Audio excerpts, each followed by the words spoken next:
À Macao, Xian pirate le système de la police pour perturber leurs images de surveillance. Un officier remarque quelques interférences sur son écran, mais elles disparaissent rapidement, alors il pense que ce n'est rien d'important. Soudain, une alarme retentit, avertissant la police qu'une banque importante vient d'être cambriolée. Ils envoient immédiatement leur meilleure équipe et activent un système de surveillance doté d'une IA appelée Spice. L'ordinateur vérifie chaque caméra de la ville et repère la voiture des voleurs, dont les mains sont étrangement vides. Plusieurs véhicules de police se précipitent sur les lieux, mais en arrivant, ils trouvent la rue totalement vide. Les agents au poste voient toujours la voiture des braqueurs à l'écran et finissent par comprendre que leurs systèmes ont été piratés avec de fausses images, ce qui signifie que les voleurs se sont déjà échappés. Le lendemain, la police découvre qu'un seul coffre a été vidé. Il appartient à un riche homme d'affaires qui y conservait un carnet contenant la moitié du mot de passe de son compte crypto évalué à 500 millions de dollars. À la tour de Macao, les voleurs prennent le contrôle des bureaux d'une société de gestion d'actifs numériques. Quelques employés sont passés à tabac, et bientôt tout le personnel est pris en otage. Un employé est forcé d'ouvrir la salle des serveurs, et Xiaoxin utilise un ordinateur pour donner l'accès à Zhang. Pendant qu'il télécharge le fichier contenant l'autre moitié du mot de passe chiffré, il remarque que cette société travaille avec de nombreux clients importants, dont le PDG de l'actif crypto le plus précieux du pays.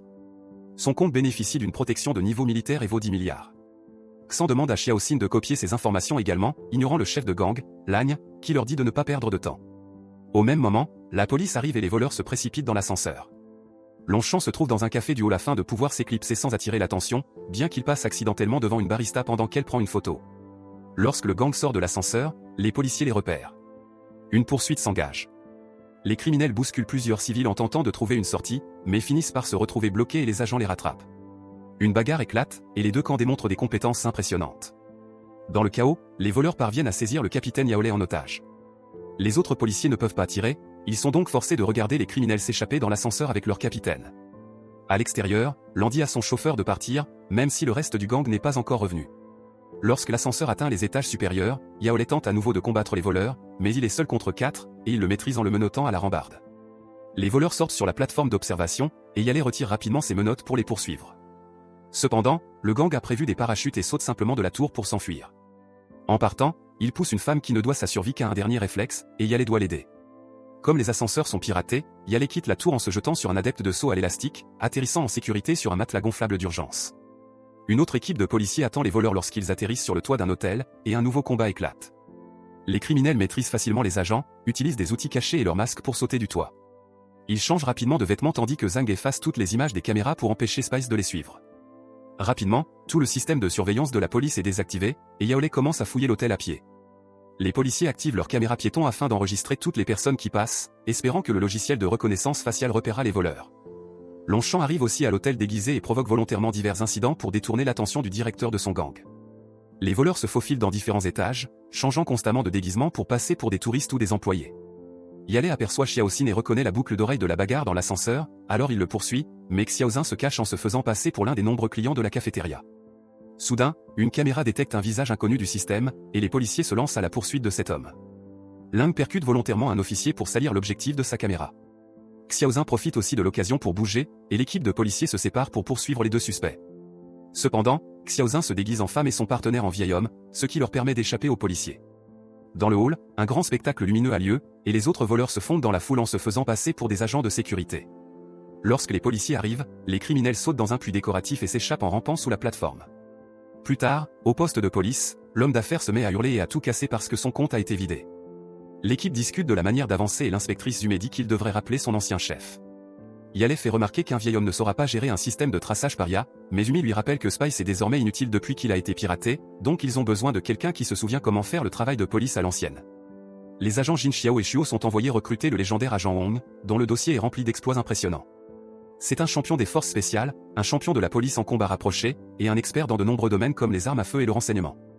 La seule erreur de sa carrière a été de causer accidentellement la mort de son partenaire. Lorsque le duo arrive dans un quartier tranquille, ils sont choqués de voir Wong simplement en train de promener des chiens. Shuo suit Wong jusqu'à un café et fait semblant d'être seulement une étudiante.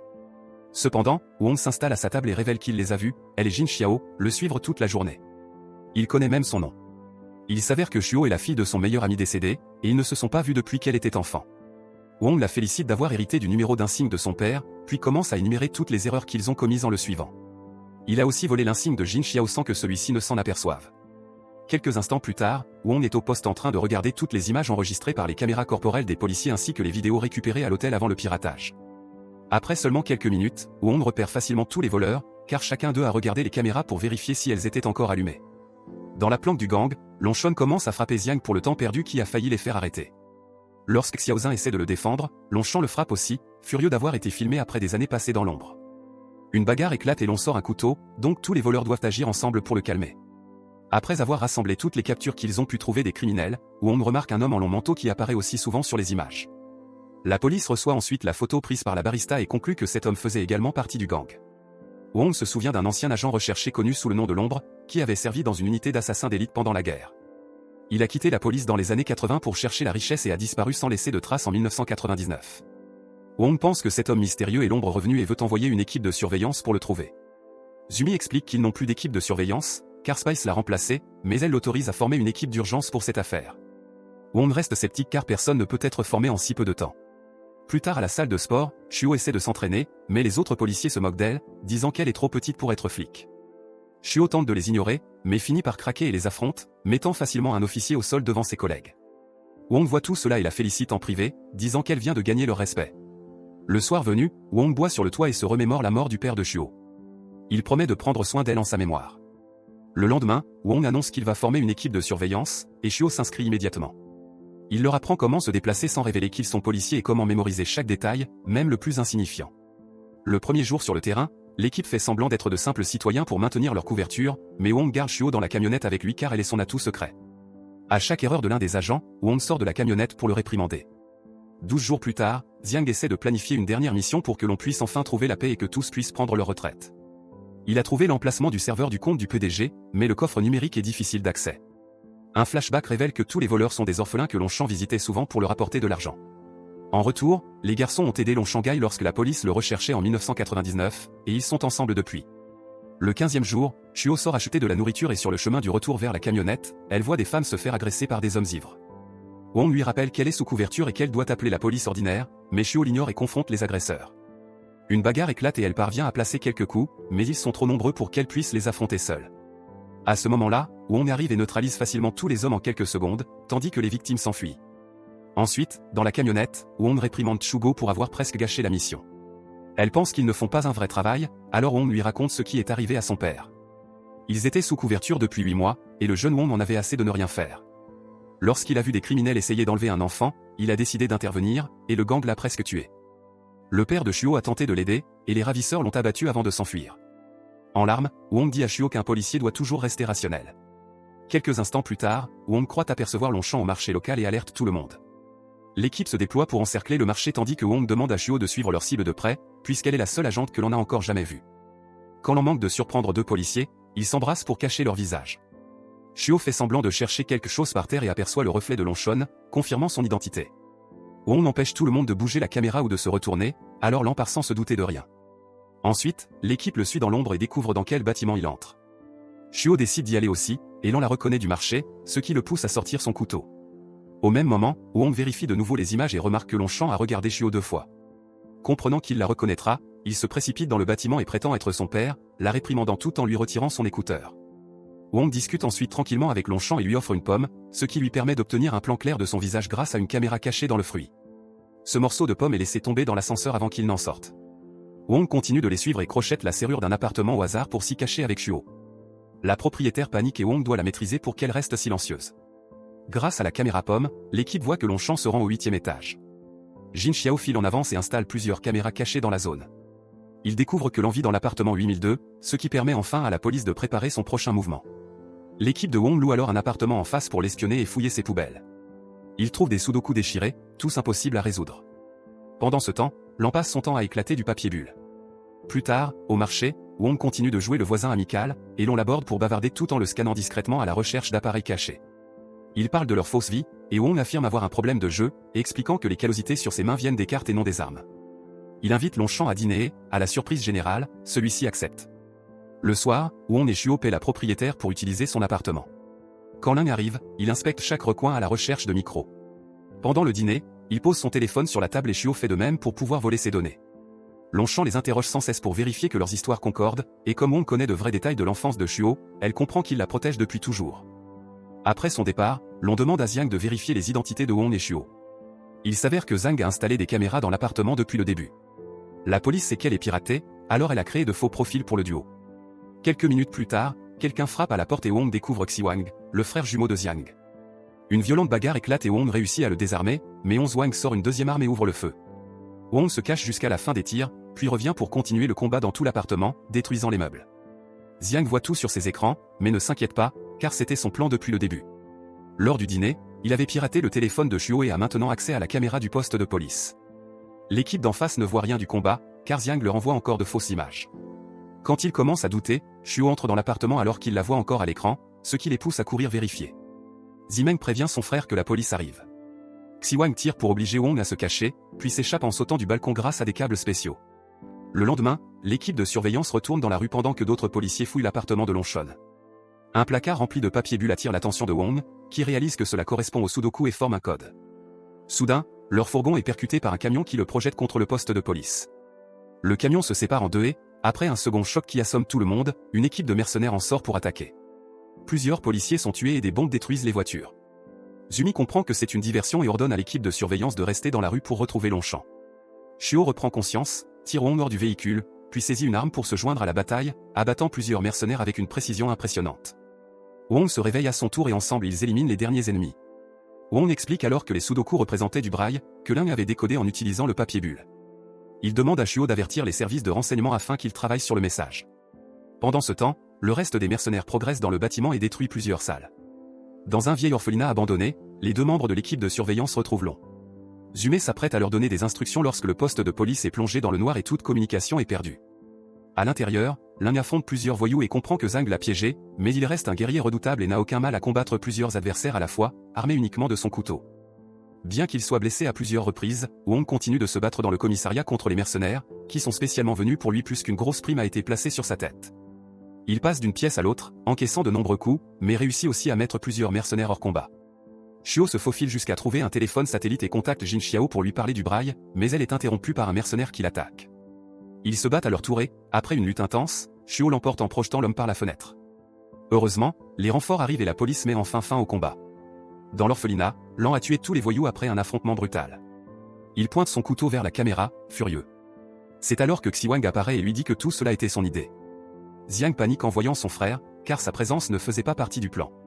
Xiwang explique que Lan est trop dangereux pour qu'il le garde en vie, puis lui saute dessus pour le combattre. Les deux hommes sont d'excellents combattants et s'infligent plusieurs coups avant de traverser une fenêtre. Xiwang voit qu'il a un couteau planté dans le ventre avant que Lang ne commence à l'étrangler. Lorsque Xiwang essaie d'utiliser le couteau contre lui, Lang le retourne et tue son fils préféré. La police commence à encercler l'orphelinat, et un Zhang en larmes n'a d'autre choix que d'activer les explosifs comme prévu initialement. Plus tard, Zumi révèle à Wong et Shuo qu'elle avait transféré la fortune crypto du PDG sur le serveur du commissariat pour la protéger après la dernière mission. Lorsqu'il vérifie le coffre, il le trouve vide. Les voleurs s'étaient déguisés en policiers et avaient fait croire qu'ils faisaient partie de l'équipe de renfort. Pendant que tout le monde secourait les blessés, eux ont dérobé le coffre. Dans l'orphelinat, Lang sort des décombres encore en vie et pleure la mort de Wang. Lorsque la police l'entoure, il se rend et déclare qu'il va coopérer. Au commissariat, Zumi rallume Spice, et l'ordinateur repère rapidement le fourgon des voleurs. La police les suit jusqu'au même hôtel, ce qui force les criminels à se disperser. Wong trouve Xiang dans la buanderie et une bagarre éclate. Deux autres voleurs interviennent et disent à Xiang de s'enfuir pendant qu'ils retiennent Wong. Les deux hommes se battent en parfaite synchronisation, ce qui met Wong en difficulté. Dehors, Shuo remarque qu'un grand événement est en cours et devine que Xan se cachera dans la foule, mais elle ne le voit pas. Dans un camion de police, Yaolé rend le téléphone à Lang et lui dit d'appeler Xian. Malheureusement, leurs appareils ne peuvent pas être localisés, donc Shuo doit repérer un homme au téléphone. Cependant, Xiang comprend que Lan essaie de lui faire gagner du temps et se remet immédiatement en mouvement. Shuo se souvient des leçons de Wong et le repère en remarquant un homme qui vérifie les caméras. À ce moment-là, Zhang coupe son écouteur à distance. Dans la buanderie, Wong assomme l'un des voleurs avec un outil et enferme l'autre dans une machine à laver. Dans le camion, Lang laisse tomber son téléphone pour distraire les policiers et commence à les attaquer. Il active une grenade lacrymogène d'un officier et profite du chaos pour tous les neutraliser. Une fois les menottes retirées, Lang décrit Xiang aux policiers. Jin Xiao retrouve Shuo et lui remet son écouteur avant de reprendre la poursuite. Wong saute sur un homme correspondant à la description, mais il s'agit d'un civil avec lequel Xan avait échangé ses vêtements. Pendant ce temps, Xiang entre dans la gare et Jin Xiao le suit, ne pouvant joindre son équipe. Malheureusement, Longshon le percute et le poignarde pour l'arrêter. Ensuite, Lan rattrape Xian et le poignarde à plusieurs reprises avant de retourner son propre couteau contre lui pour l'achever. Avant de mourir, Xiang lui donne le mot de passe du compte crypto. Pendant que la police arrête les deux voleurs dans la buanderie, Shuo retrouve Jin Xiao, mais il succombe à ses blessures. Plus tard, la police n'a toujours aucune piste concernant Lan, car l'argent volé n'a pas été déplacé. Wong souligne qu'il est un voleur, à l'ancienne, et Chuo comprend que Longchamp ne sait même pas comment convertir des crypto-monnaies. Le duo retourne donc en mission de surveillance, et pendant que Wong va chercher à manger, Chuo remarque le riche homme d'affaires entrant dans un hôtel. Elle le suit et apprend que l'on lui a demandé de l'argent en échange du mot de passe. Ils doivent se rencontrer dans une maison de thé l'après-midi. Au lieu d'attendre son équipe, Chuo part seul, et l'on la reconnaît immédiatement. Elle le retient en conversation pour gagner du temps tandis que la police encercle le bâtiment. L'un entend du bruit, assomme Chuo et tente de s'enfuir par la porte arrière, mais Wong bloque déjà la sortie. Wong affronte Long, qui commence à tuer les clients avec son couteau. Les gens paniquent alors que le combat s'intensifie, et Wong est poignardé plusieurs fois. Il lui jette une bouilloire brûlante pour le ralentir et la bagarre continue à travers toute la salle, utilisant divers ustensiles de la maison de thé et brisant les meubles. Ils tombent dans une petite réserve et doivent se battre à genoux. Après avoir de nouveau poignardé Wong, Longchamp reçoit un coup de pied qui fait tomber des boîtes sur sa tête. Lorsque Chuo reprend conscience, les deux hommes traversent le plancher affaibli et retombent dans la salle principale. Longchamp est sur le point de tuer Wong, mais Chuo le frappe dans le dos, ce qui le pousse à l'attaquer elle. Wong se précipite pour l'aider et se fait entailler le cou dans la confusion. Chuo plaque l'un au sol pour l'arrêter, et il en profite pour s'enfuir pendant qu'elle vérifie la blessure de Wong. Heureusement, elle n'est pas mortelle. Chuo part alors à la recherche de Longchamp. En repérant de petits détails, elle parvient à le retrouver et envoie sa position à l'équipe. Ensemble, ils bloquent toutes les rues et encerclent Lan, qui saute de nouveau sur Chugo. Mais il est tellement affaibli qu'elle le maîtrise facilement. Cette fois, il est enfin arrêté et tout le monde célèbre la victoire. Pendant ce temps, on découvre que Zhang et Wang avaient un troisième frère, adopté quand il était enfant par des parents étrangers. Après avoir entendu le mot de passe sur la caméra de surveillance du commissariat, ils déverrouillent le compte crypto et utilisent l'argent pour placer une prime sur Wong, Chugo et Lang.